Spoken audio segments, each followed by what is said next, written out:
Hello dear students, hello friends, I am Puneet Dutt and today I am here to discuss some important political causes with regard to First War of Independence 1857. Here in this video I will try my best to make things easier for you. Now student, as you know that British people, in order to consolidate their power in India, in order to have full control over India, they tried their best. They did economic exploitation, they did social exploitation, they did exploitation in military also, they did political exploitation. Here in this video, we'll talk about the political causes for the First War of Independence 1857. First War of Independence 1857. Okay, let's start our work. First of all, we'll talk about the subsidiary alliances. We'll talk about the subsidiary alliances. As far as the political causes are concerned, we'll talk about subsidiary alliances. Then we'll talk about the doctrine of lapse. Then we'll talk about the discourtesy to the Mughal emperor. Treatment meted out to Nana Sahib. Then we'll talk about the annexation of Awadh. Okay, students. Let's start with the subsidiary alliances. Subsidiary alliances was brought to India by Lord Wellesley, Governor General of India, between 1798 to 1805. Now, if we talk about subsidiary alliances, any Indian ruler entering the subsidiary alliances with British had to accept British forces in his territories and as well as had to pay a sum for their maintenance to the British. Earlier, though, everything was okay. But when slowly and slowly the real image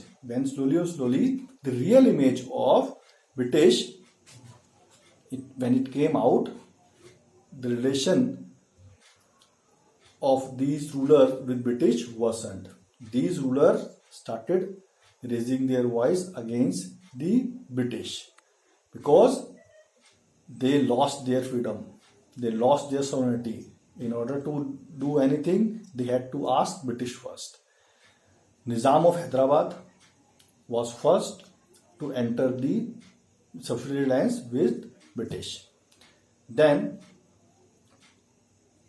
Tipu Sultan, although Tipu Sultan, he refused to do so, but after when the British, they won the 4th Anglo-Mysore War, Mysore also had to accept the subsidiary alliance with the British. After the 3rd Anglo-Maratha War, Maratha king Bajirao II also had to accept the subsidiary alliance with British.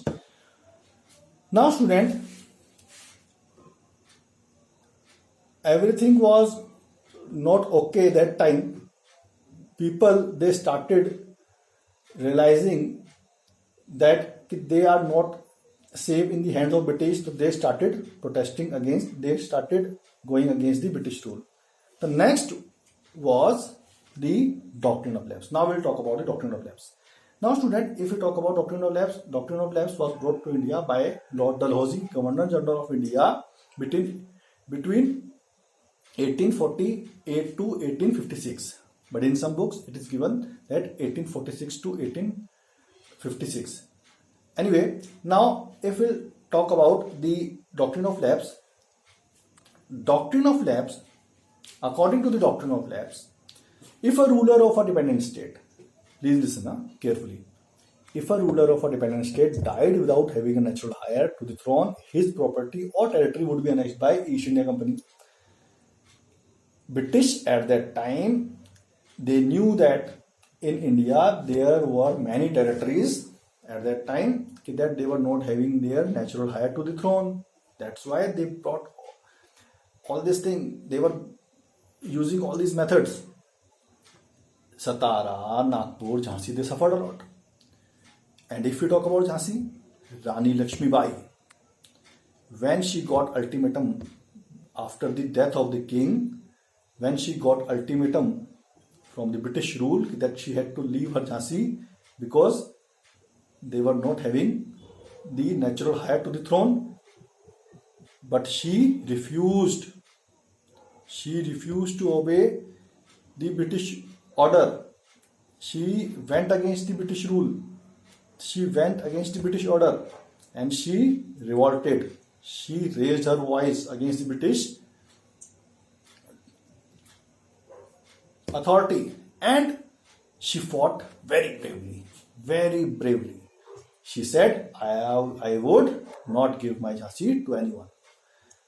The next was discourtesy to the Mughal Emperor. Student, as we know that when the British power was going up in India, at the same time Mughal, they were losing their power.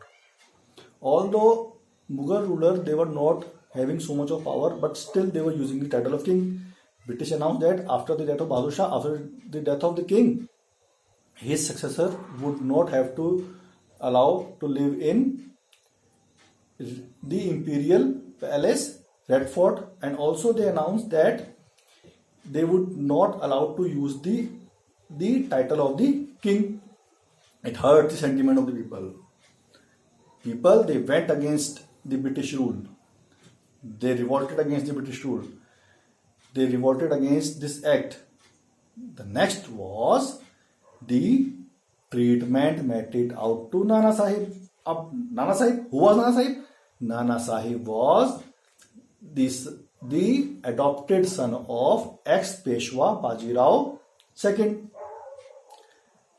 British, they refused him to give pension because he was blamed. British blamed Nana Sahib that he was using the inherited money against the British rule. People again went against this decision. People went against the British rule. They started raising their voice and they revolted. The next was the annexation of Awadh. Student and dear friend, annexation of Awadh was a very clever step taken by the British at that time. Yes. On 7 February 1856, Awadh was annexed on the ground that it was not managed well by Nawab Wajid Ali Shah. Just because of this reason, Awadh was annexed. Just see how clever they were. How they were using all these methods, how they were using all these clever tricks to annex the territories. Now, what happened next? British administration was not popular among the Indians. Now there was a big gap between Indians and the British. Indian rulers, they had great fear in their mind that their territories were not safe in the hand of the British. They started raising their voice, they started revolting against the British rule, and I think so that you have understood. I have tried my best.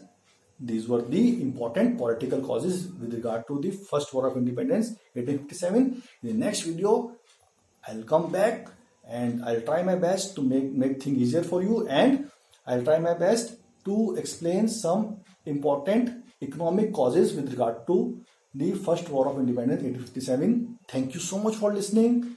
God bless you all. Jai Hind, Jai Bharat. Jai Ho.